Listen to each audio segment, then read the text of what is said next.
What's up, everybody? What's up? What's up? I'm gonna wait for this to be like 20 seconds into the live before I like break down what this video is about because sometimes there's a lag. All right, what's up, everyone? My name is Chris420. I have been in the hemp industry for 8 years, and today I want to talk about something that nobody is talking about. I'm actually surprised no one has used this actually as a talking point, because if you haven't heard, they're trying to ban THCA hemp. For anyone who doesn't know what THCA hemp is, because you either live in a legal state and you don't give a crap, you just go to the dispensary, buy your weed, and you smoke it, and that's it. Or if you just never heard of it, THCA hemp is just regular weed that was federally legalized through the same law that made CBD legal, which means you can buy, sell, and ship it across state borders legally.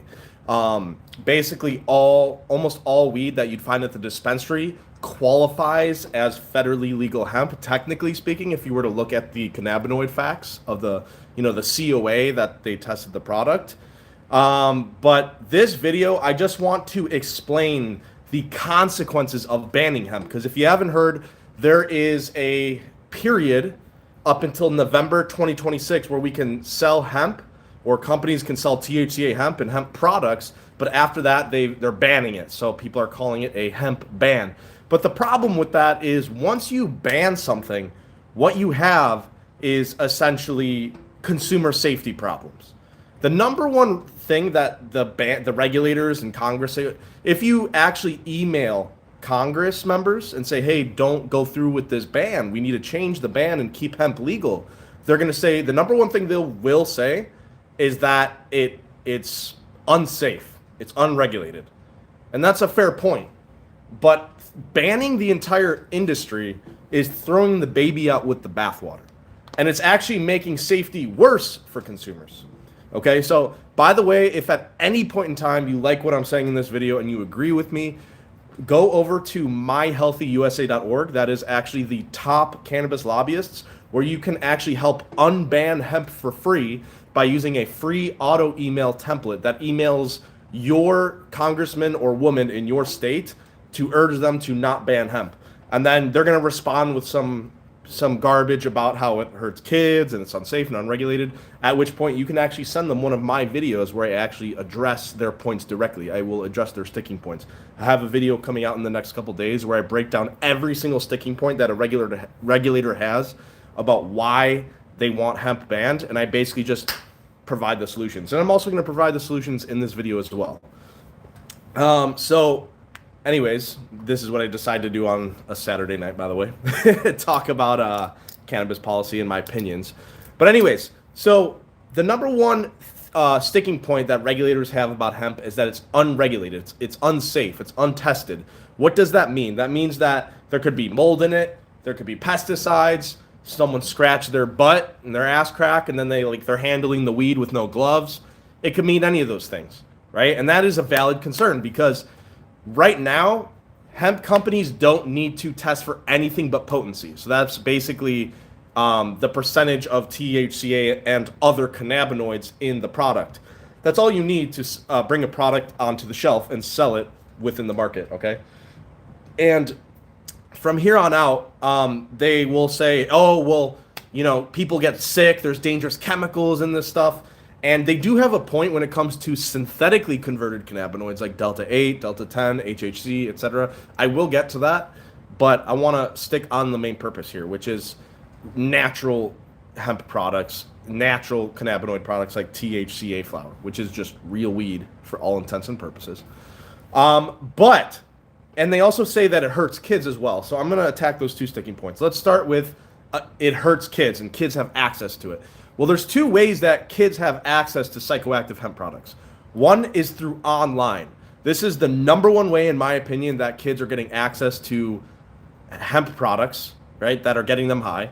They can basically go online with a debit card or even buy a gift card with their cash allowance from their parents, and then they could just order from a website. And then usually these websites don't check anything else. So essentially they get it shipped to their house. As long as their parents don't see that the package has weed in it, they don't open it up, which is bad parenting, by the way, then the kid gets their weed and they get away with it, right? That's obviously a risk. That's a consumer safety risk. Now, how do we solve for this issue without banning hemp? How do we protect the hemp industry while not just getting it banned because of this one issue? Just add age verification software on websites, right? So there's a app called agechecker.net. It's $25 a month and 25 cents a transaction. Extremely cheap, right? This is what tobacco companies use, right? So there's something called the PACT Act, the Prevent All Cigarette Trafficking Act, which sounds misleading because it's not preventing cigarette trafficking, because you can still order tobacco products online through USPS as long as that store has age verification. So yeah, and also alcohol companies use this service as well. This is like standardized in other industries, right? So we can implement age verification very inexpensively. So the kid argument goes out the window. And then also, if you really wanted to make it even safer, you can add adult signature plus proof of ID at delivery, right? So UPS, USPS, they can check. They have these services already. It's an extra $5 to $10, yeah, to check for their ID and get their signature. But is it worth it for consumer safety? Yes. Is it worth it to require that so regulators are happy and don't ban hemp? Yeah, I'm willing to force all my customers to sign for their packages and check their ID and do an age verification across a commercially available database on my website if it means we get to keep hemp. Is it optional right now? Yes, that's the problem with it right now, is that companies are doing the bare minimum. They add a checkbox that says, are you 21? Yes, I'm 21. Anyone could lie with that. So that's obviously a big risk. That's the number one thing that, I don't know. I don't know if it's the kid thing or the unsafe thing, but we're going to cover both of it as if it's one thing. So the kid thing, we just covered that, right? So we can protect kids from using it just by implementing age verification protocols that they already do in tobacco and alcohol delivery services. Not hard to do, very inexpensive. So for people acting like it's some impossible thing to do, no, it's not. It's not impossible. I already do it. I already have the software on my website. It doesn't cost me that much. It might cost me in sales because people don't want to upload their ID, and I don't sell to kids, where other companies probably have triple the revenue because it's less friction to buy the product. But not everyone's going to be proactive like me. What's the second way that kids can buy psychoactive hemp products? It's actually through something called straw purchases. Straw purchases is basically when you get an older brother or a parent or some random guy that you pay money. Hey man, can you buy us some weed, please? Mr. Sir, can you go in the store and like buy me a Delta cart? Like, that's a straw purchase, right? That already exists with alcohol. Alcohol already has that problem. You ever, when you grow up, like ask some dude to buy you cigarettes or a vape or something, to ask the high school kids or the older kids, to buy you whatever you want at the store. Like, it's the same thing. So how do you fix that? Well, you do whatever you already do for alcohol and tobacco products. It's the same thing. It's not like, oh, kids are getting it. Well, yet it's the same thing as any straw purchase with the other industries. So that's my point. Anyways, now let's move on to the products being unsafe, right? So right now, as we discussed earlier, the only safe way, THCa hemp products, the only thing required to be sold is a potency test. That's a problem because there could be mold, weird shit in it, whatever. So how do we solve that?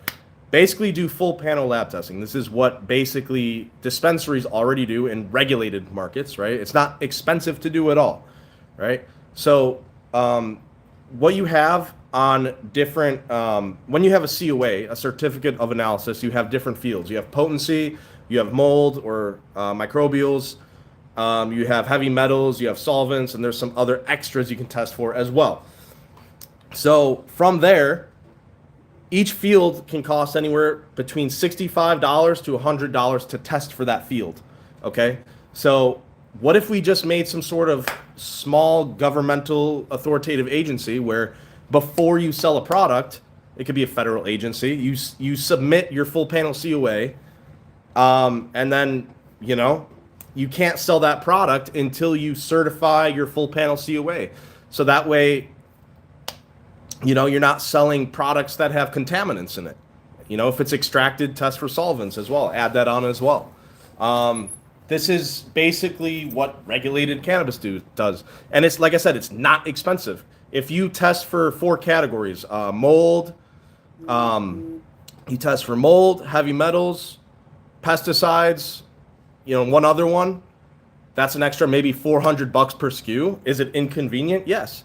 But it's also way cheaper than getting $1 million cannabis license like in Illinois, right? It's impossible to participate in that market unless you're in the top 1% of earners in this country.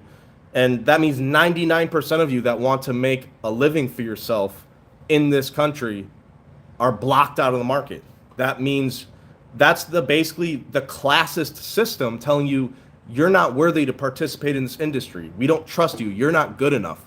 That's something that's how I feel.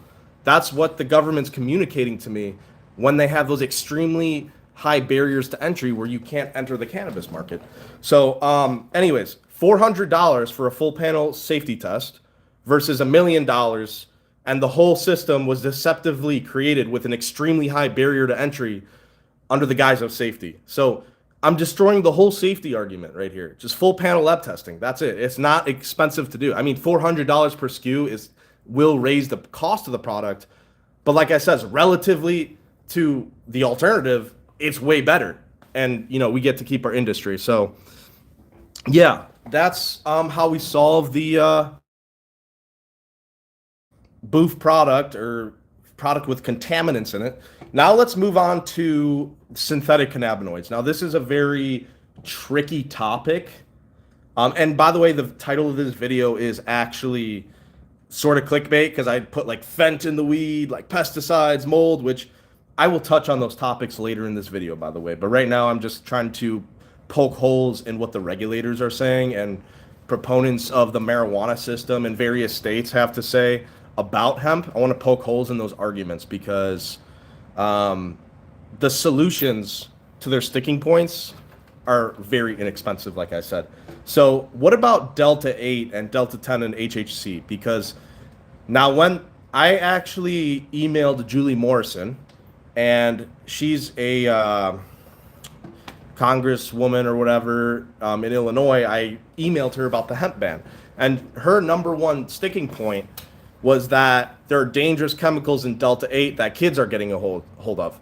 Now, we attacked the argument about the kids, but what about the dangerous chemicals in Delta 8? She actually called Delta 8 a dangerous chemical in itself, which is kind of funny to say, but like I understand what she's saying. I'm taking her concern in good faith. So basically, here's how I feel about synthetically created cannabinoids. The issue with them is that just some backstory of how these synthetically created cannabinoids are actually made. They extract CBD from CBD flower, which doesn't get you high. It's non-psychoactive, as you may know.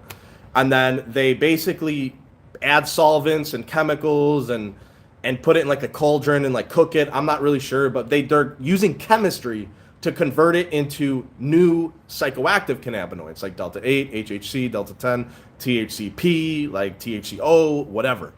And while in theory this isn't bad because synthetic products exist in our market now, like if you take energy drinks, actually most caffeine in energy drinks and soft drinks like Coke, Pepsi, whatever, it's all synthetic caffeine. They're extracting urea from methane gas, and then they use that urea and use chemistry to convert it into synthetic caffeine. Everyone's consuming synthetic caffeine every day without visible, health effects, health challenges or whatever. So, I mean, you could say energy drinks are really bad for you, which you're probably correct. Like you probably have a hunch, taking synthetic products in your body is not healthy, which is true. And the same could be said about the Delta 8 products, right? But of course, we got to hold the cannabis industry to higher scrutiny than like energy drinks for whatever reason. But fine, if we want to take that position and, say that synthetic products are bad, we can create a solution for that without throwing the baby out with the bathwater with THCA products, which is a far superior product because THCA is natural. But anyways, I'm not saying that synthetic products are bad because obviously they exist in the market and there is a safe way to do it, obviously. But this is my solution for synthetically created cannabinoids. Because, well, before we get to the solution, what is the actual problem? If we were to attack it from the regulator's perspective, the regulator's perspective, and they might not even know this. They might not be able to articulate this in their own words, but they're feeling it in their like body, which is this is the truth about synthetically created cannabinoids is that when they're using chemistry to convert it into the new cannabinoid, there's actually different chemicals and reagents and call it contaminants, if you will, that are actually created as a byproduct of that chemistry. And the problem with that is that normal cannabis tests can't test for those chemicals unless you're specifically searching for those chemicals, right? So basically what needs to happen is more research on what byproducts are being created as a result of this chemistry, because we have no idea if those byproducts are harmful or not. So that's the truth about it. We don't know what's being created as a byproduct. Is it safe? Is it not? So what's the solution? If we were to regulate the hemp industry, we simply put a pause on the sale and production of synthetically created cannabinoids until a regulated governmental body can create a standardized SOP that producers can use to create these products, and that SOP will be created after they study what byproducts are being created and if they can be deemed as safe to be ingestible, or if there's a standardized process to purge those byproducts from the synthesized product, right? That would be the solution. Pause everything. Pause the sale and production of all synthetic cannabinoids until a standardized SOP can be established by a governmental authoritative body like the FDA or something, or maybe a new governmental body. Do that, and then maybe do some sort of inspections or something, and then whatever. I don't know what the solution is after that, but basically require a new framework to go into law before anything can be sold. Basically put everything on pause, require a governmental body to oversee it, and require a new framework and new law before anything can be sold. So that covers the synthetic dangerous chemicals problem that the regulators are talking about, right? So anyways, guys, see how I just attacked every solution here? I attacked everything. I attacked the kids getting it through online. I attacked the straw purchases, which is not really an issue. It's an issue with alcohol too. I don't know, whatever, it is what it is. And then I also attacked the contaminants in natural products like THCa flower. And then I also attacked the synthetic byproduct chemicals from synthetic cannabinoids. So I just attacked everything from a consumer safety perspective. So what's the real argument here, right? Like, all these regulators want to ban hemp, but what's the real argument? Like, can somebody tell me what's the real argument? Why are we banning something under the guise of safety, but I just literally killed all your arguments within 18 minutes of a live stream? Like, this is so easy. I'm going to be breaking all of this down, by the way, in a long format video soon. And I'm actually designing it to be a video that you can send to your local congresswomen. I'm going to bring the brain rot all the way down to zero. It's going to be a super professional video because, if you've watched my videos, I have my editor likes to do brain rot and like really meme style edits. So I'm going to bring the brain rot down to zero, and I'm going to bring the production quality up to 100 and the professionalism up to 100.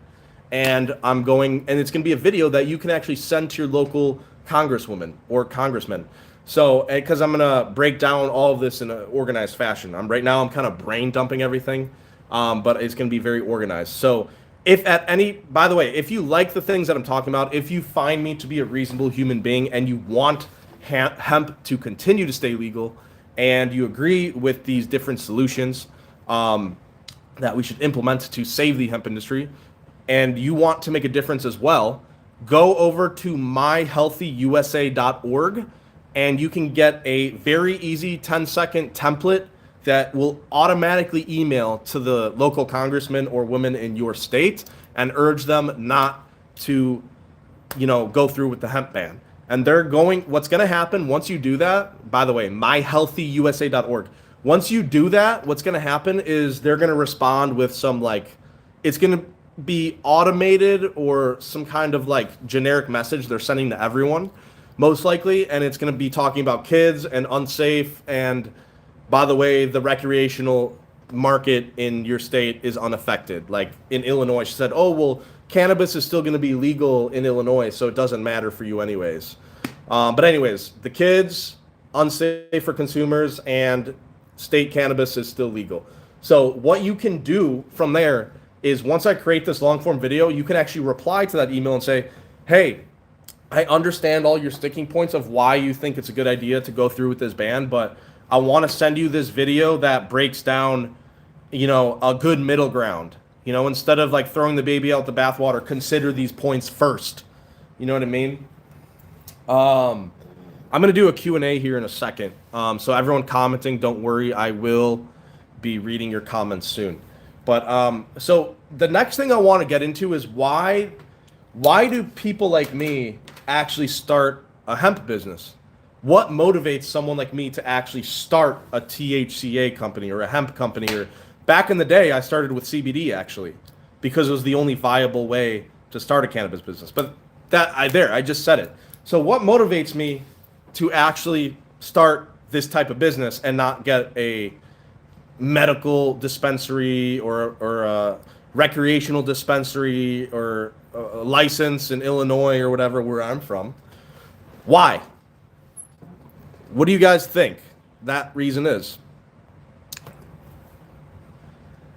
The reason is that the barriers to entry, the requirements to actually get the recreational dispensary license in states like Illinois, is that it's physically impossible. Up to $1 million just to qualify. That's not happening, bro. Unless you are in the top 1% of earners in this country, you won't do it. You cannot participate in the industry. The government is telling you, you are not good enough. We don't trust you. You are unable to participate in the cannabis industry. Sorry, buddy. Maybe you could be a bud tender, work your way up to management, But someone like me who thinks, I don't want to be a manager. I want to be the business owner. I want to save up 20, 30 grand and start my own business. No. Oh, what does the government tell me? Through their systems. They're not like actually telling this to me, but it's implied through their barriers to entry. They're basically implying you're not good enough. We block you out. It's a classist system. So what's the alternative? The alternative is I go, what are some other ways that I can participate in the cannabis industry without raising $1 million and getting investor funding and venture capital? Because as a regular dude, I just don't have access to that. I just don't. Like I am at the disadvantage. Those venture capitalists have the unfair advantage. Okay, so what's my alternative?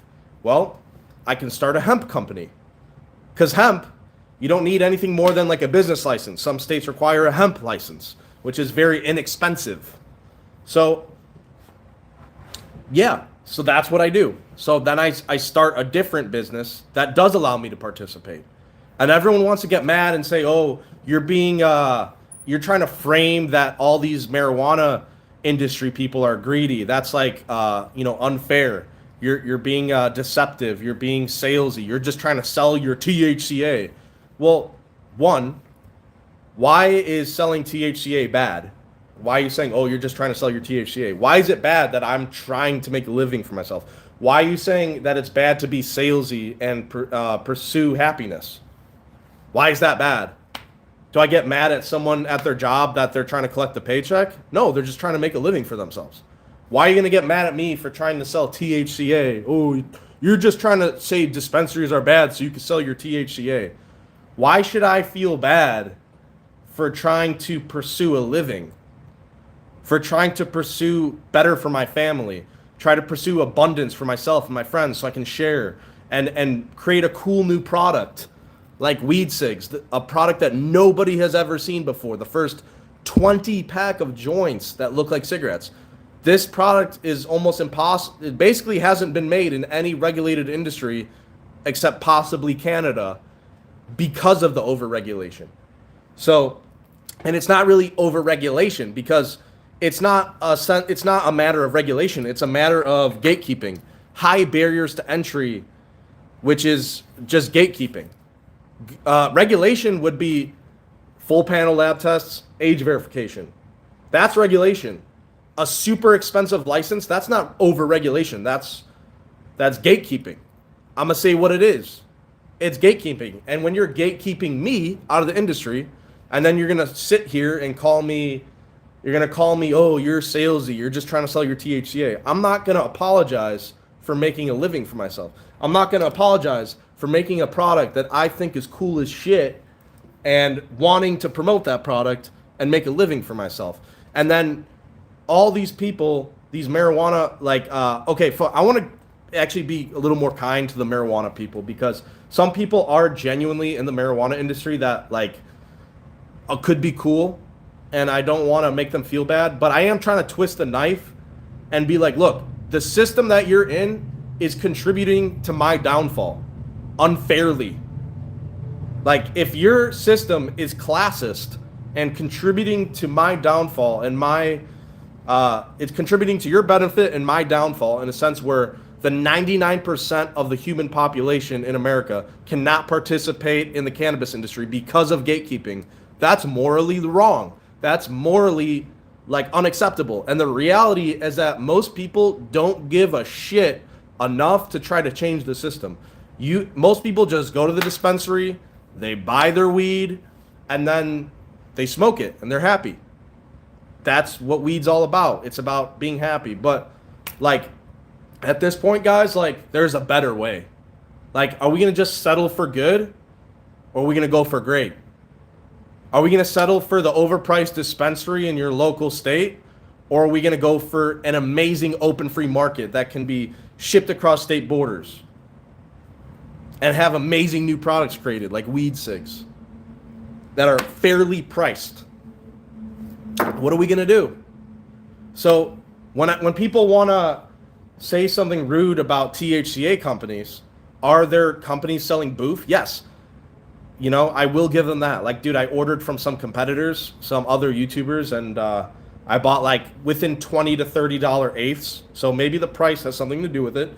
But I ordered $20 eighth and a $30 eighth from two different companies, and the quality was fucking bad, dude. I was like, holy shit. If I was new to THCA hemp and I saw this quality, I'd be like, holy shit, THCA hemp is fucking garbage. This is unregulated garbage, which I get it. Now, if I bought that eighth for $5 or $10, maybe I'd be like, oh, well, that makes sense. It's a $10 eighth. But my $30 eighths don't look like that. So I understand that there's a quality issue in the hemp industry, but that's not a reason to ban everyone that's trying to make a living for themselves, banning everyone that's trying to pursue happiness, banning people who just want to do a real business in the cannabis industry. That's all I'm trying to do, bro. I'm trying to help you do that too. If somebody asks me hey, do you have some sort of mentorship where you can help me start my own cannabis brand? I would help you do it. Now, is it going to be free? No, but I will help you do it. And it will be cheaper than a marijuana dispensary.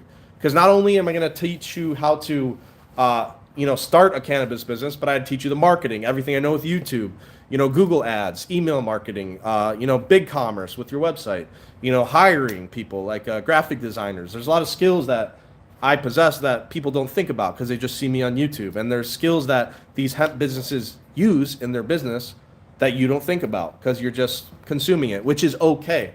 Thank you for being a consumer. You know what I mean? But I'm just sharing my perspective as a business owner, and the direction we're going as a cannabis industry is quite literally disgusting. It's quite literally horrifying. It's appalling to me that people want to hate on people like me when I'm literally just trying to do things ethically and responsibly. And these regulators are feeding into the BS. They're feeding into the dangerous chemicals. They're feeding into the dangers for kids. And, they have a point. They have a point. But the solution to those sticking points are inexpensive, like I said earlier. So let's do a little bit of Q&A here. Where can I buy the weed cigs? Just Google weed cigs. Very easy to find. You can Google it if you want. Do a review versus your stuff, man. THCA hemp is the bomb. D9 sucks. Watch some of my videos because D9 is just D9 is short for Delta 9. Delta 9 is THC, Delta 9 THC, Delta 9 tetrahydrocannabinol. It's all the same thing. So Delta 9 is not fake weed. Delta 9 is what THCA, when you smoke THCA, it turns into Delta 9 THC, which is what we just call THC. So just letting you know that, but I feel the vibes. I understand your positive intentions, by the way. So just trying to correct you politely there. Hey, Chris, it's business. Just some of them, you're doing a great job informing the public. Taxes, and you have to have some stupid amount of money. Yeah, there's a lot of comments here. Holy crap. I did not go through any of them. Miggy says, we don't have legalization as long as I can lose my job. Hemp is legal for you to sell, but not for all to consume. That is a good point. That Miggy brings up a very good point, and that is something that needs to be brought up. You know, in an ideal world with regulators, like when I'm bringing up all these different solutions to their sticking points, probably consumers should be something, consumer safety in terms of job protection and not getting fired for smoking weed. That should be something that should be brought up in discussion as well. That's not something I've thought about. And you could say that I'm selfish and a horrible person for only thinking about the selling side of it and the open free market principles that I'm pushing. But as far as consumers being protected from, like, in terms of law enforcement, unfairly targeted and like being fired from jobs because of like unfair discrimination against smoking weed, yeah, that's a serious issue, and it is something I will look into. That's something I will look into. Miggy, if you want to be the guy that pushes and makes YouTube videos about like consumer rights, you should be that guy, And Miggy, I know like you guys talk about, by the way, Miggy 420, he's partners with Thomas Howard, who is the top cannabis lawyer in Illinois, and they run the Cannabis Legalization News YouTube channel. And they love to talk about me on their lives and talk about my videos on their lives, and sometimes they talk about weed cigs on my live, which is flattering to me, by the way. We butt heads, you know what I mean? Because they actually own a dispensary in Illinois. They haven't opened it yet. They mentioned that they pay $300,000 a month in regulatory overhead just to stay compliant, which blows my mind. They bring up a lot of good points, but I think that they think too small. I think they think of what they think they can get out of regulators and what they think they can get out of government. And I think about what's ideal. I think about we should push the ideal, like shoot for the stars and land on the moon. They settle too low. I think they just settle for what's available. And that's, as a lawyer, that's probably what he should be doing. He's following the laws that exist, and he's making a prediction on a trend of hemp being a loophole and trying to, do something with that. And he's predicting that marijuana will stay and hemp will go away. That's a prediction he makes. I respect that prediction. Do I think that, we should push for that and push for hemp being banned and just get a dispensary that doesn't open for multiple months and you're paying $300,000 a month in expenses just to try to get the license and try to get it open? No, that's completely a waste of money. A business can operate safely with the public for way less money than that. That's just my opinion. Miggy and Tom, you guys can disagree with me. That's fine. I respect what you guys do. That doesn't mean I'm going to agree with you. I know I make you guys out to seem like the enemy, but I'm just simply attacking the systems. I'm attacking the ideologies. I'm attacking the frameworks. I'm not attacking you guys. I don't want you guys to be hurt. I don't want you guys to lose money and go out of business. I'm just advocating for what I think is right. That's just my opinion. Okay, let's read some comments here. What's up, Chris? I probably already read that. Are the weed cigs legal to buy and ship without any issues? I don't want to comment on my products, but I will comment on the hemp industry as a whole. Hemp products are legal to buy, sell, and ship across state borders because the 2018 Farm Bill legalized interstate commerce for hemp products. So, weed cigs is a legal hemp product. Do the math in your head. Is the 3.5 gram jars of Crumble legit? Yes, they are legit. They are a huge hit, actually. I'm like pretty much sold out right now of the Crumble. The real question, you got some fire sativa rosin. I don't have rosin. I used to sell rosin a lot, but it goes bad really easily, especially in the summer. And cold packs, like the ice packs, just made it really costly, and I just discontinued it due to a lot of complaints. But it's something I might introduce in the future, possibly. It just, as a rosin smoker, you're going to be really picky with your smoke because you're paying top dollar. And, like, as a vendor, selling rosin is a lot of responsibility. You got to make sure your customers are happy. And I've had a lot of happy customers with rosin.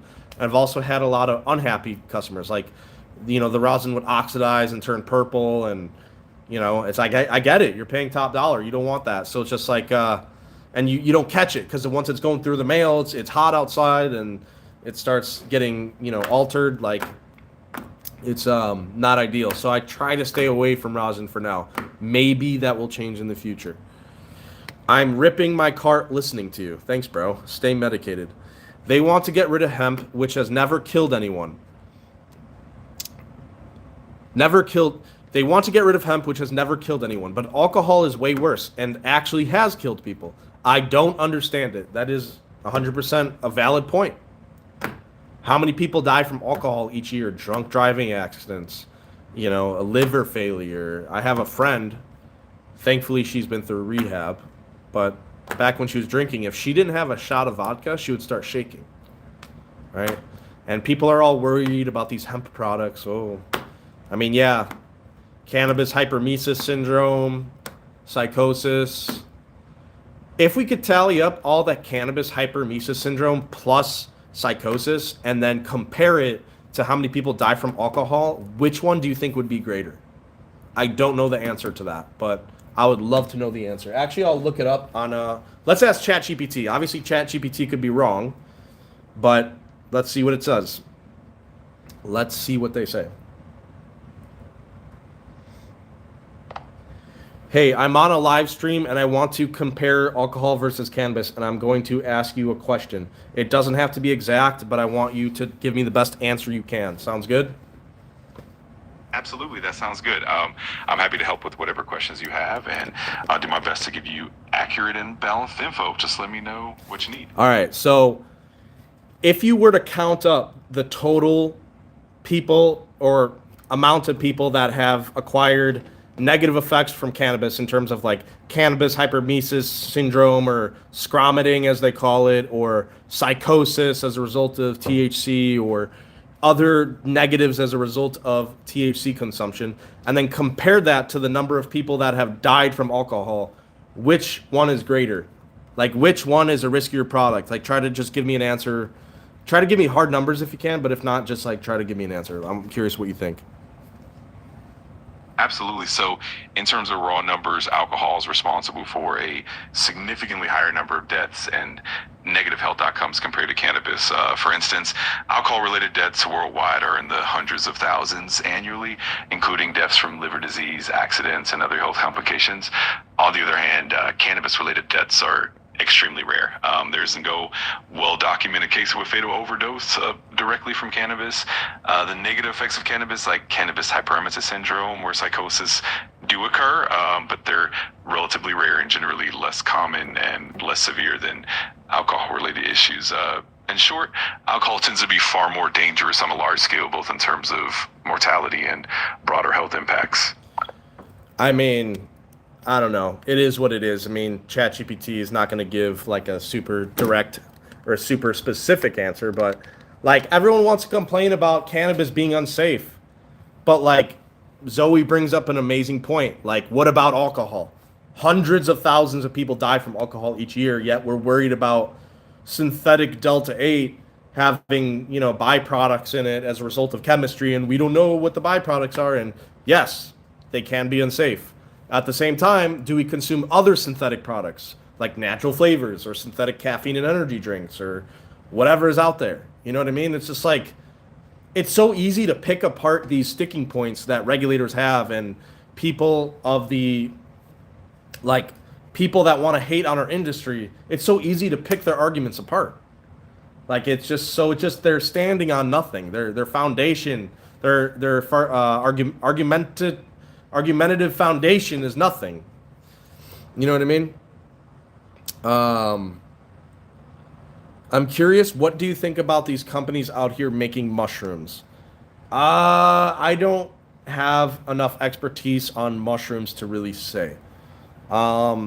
People, I know people, lump cannabis and psychoactive or psychedelic mushrooms together, but I'm unfortunately not an authority on psychedelics, and I don't want to be, because I don't want to give people wrong information.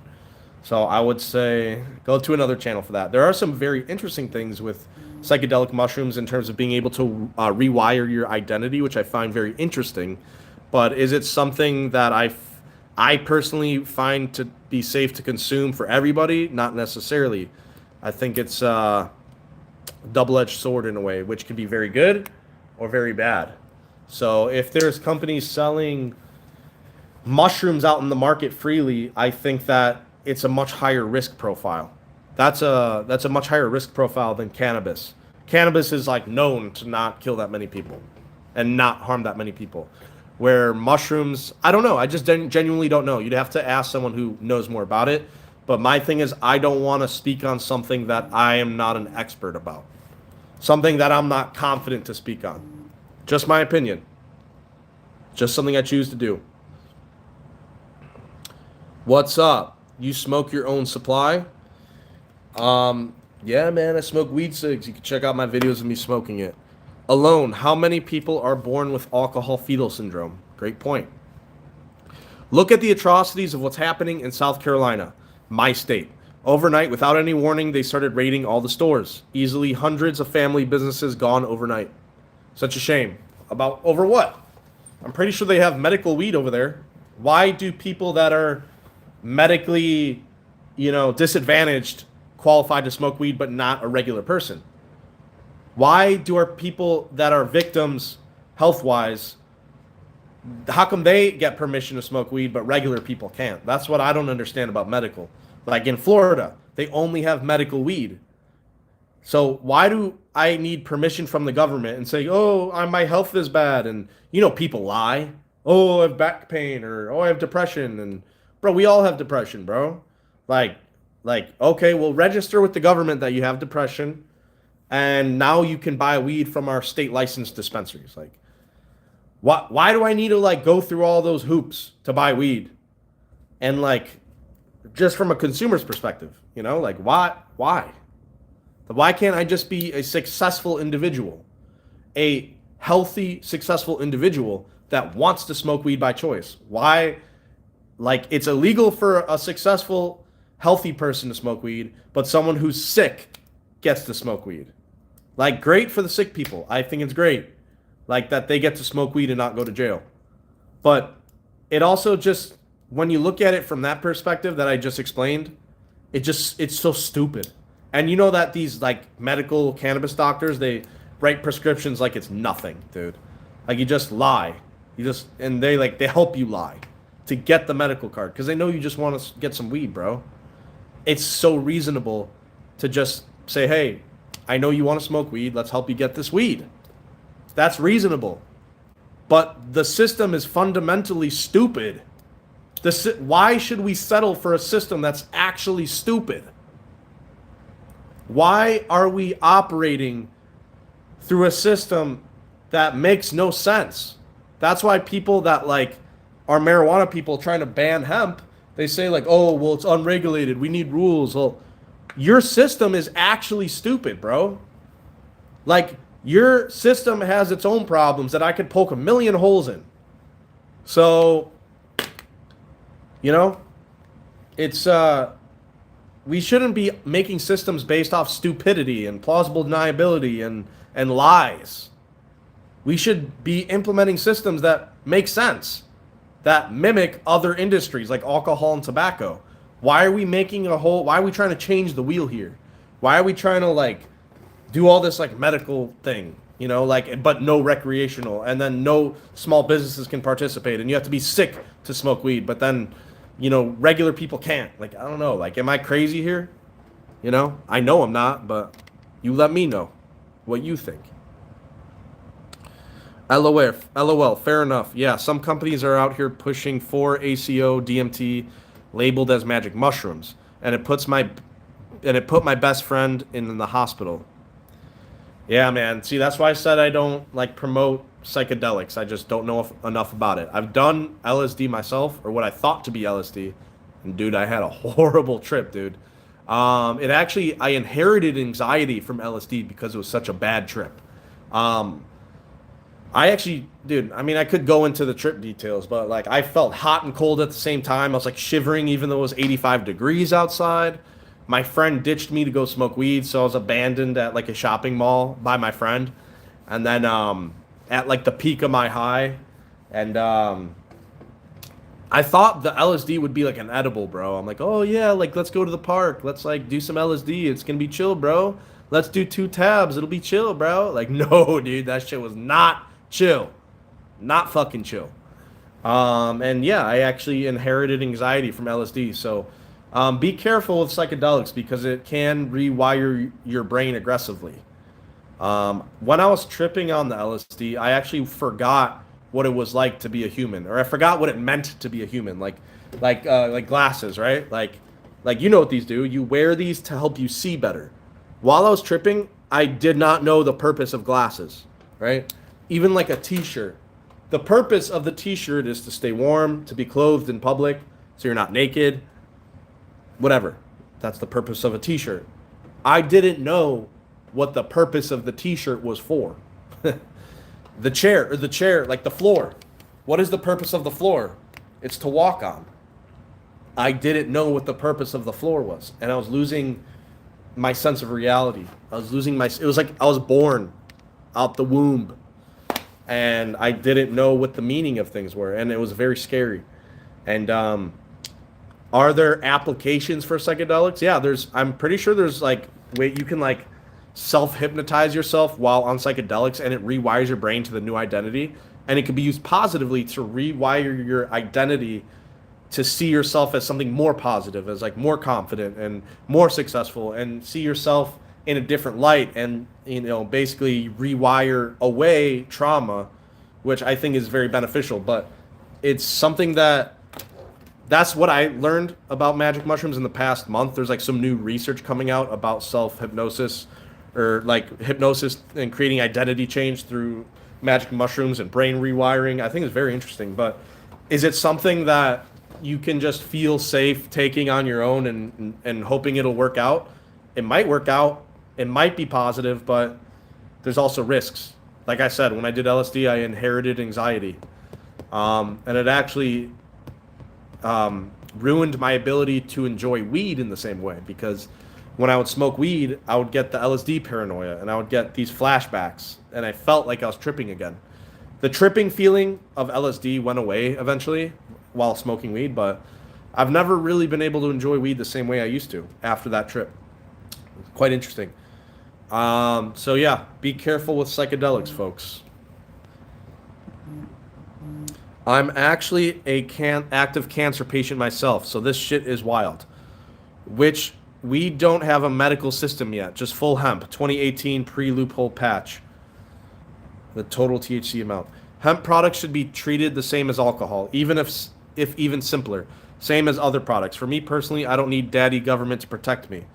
I'll make my own ideas. Exactly. Why do we need permission from the government to get a medical card to smoke weed? I don't need permission. You know what I mean? If I want to smoke weed, I'm going to smoke weed. I make my own decisions, just like you. So I agree with you. Zoe says, oh my God, that sounds horrible. Yeah, I'm scared to even go near mushrooms again after taking that. I felt like I was getting dragged away into a different world, and it did make me terribly scared. Yeah. But anyways, so I hope you guys enjoyed the live. It's around 11 now, so I'm gonna go do something else now. I appreciate you guys spending your Saturday night with me, by the way, and hearing me rant. You know, I'm trying to find a way to make cannabis policy interesting, because at the end of the day, that's what my channel's becoming. It's basically education, explaining to people that weed is already federally legal, and then it's also cannabis policy of saying, hey, here are the problems with our industry, here's how we fix them. And then the next step is like poking holes in arguments against our industry and trying to make all of that entertaining. That's like my next challenge, you know, because like there's already other weed tubers out there, like giving weed to strangers, 500 milligram challenge, blinker challenge, mukbang challenge, like all the different, you know, talking story time about weed and like doing a bunch of drugs and like stuff like that. And like, you know, the Goblin, I love Goblin's account, by the way. The Goblin, this creator called Goblin makes the funniest stories and interviews the funniest people, but he's kind of like the degenerate content creator. Dope as YOLO's the story time guy. Drew is sharing. He's like he's kind of like story time too, but he also makes educational kind of shit in a funny way, like, and like strain reviews. The Strain Show, he's also pretty educational, cool guy.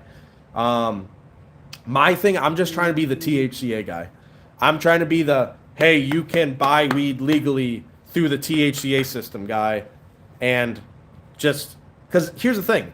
If everybody knew THCA was federally legal and THCA is real weed, then we have no need to legalize marijuana. We already have it. The only thing we're missing is public understanding, public realization, legitimization of our industry. If we can legitimize our industry, it's done, bro. It's done. We've legalized weed. And by me educating you guys on this channel, and a lot of you already are educated, you're just here to hang out with me, which I appreciate. Like, you're a part of this too. You know what I mean? You get it.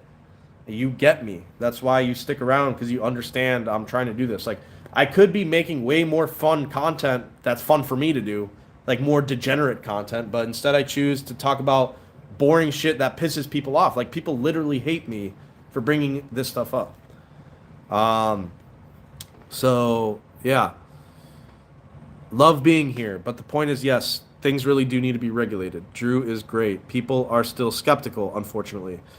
Yeah, that's my job, to help people be less skeptical about THCA. You know, this is interesting that I get 21 viewers on the stream as I'm about to sign off. Keep THCA in the business. Call your lawmakers and tell them not to enact the 2018 Hemp Farm Bill revision, which would place a blanket ban on all hemp products. We got to speak up.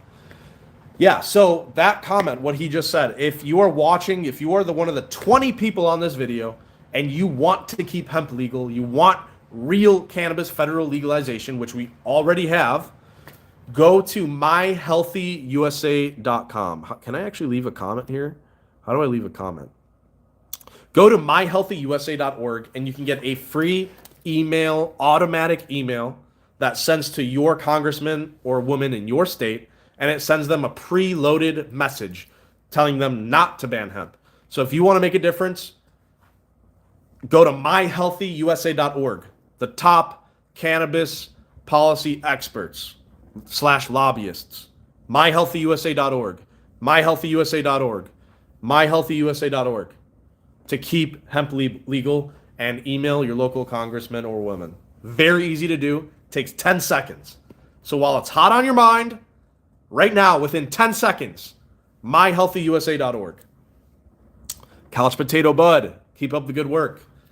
So by the way, guys, if you see Couch Potato Bud in the chat, that's actually not to downplay what he does, because he's very successful, but he's one of my students.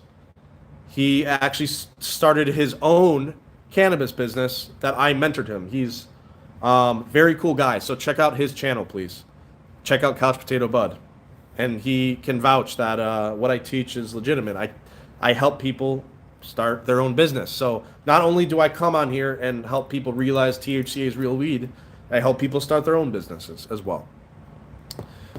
I already signed an email to my local legislator. Keep THCA.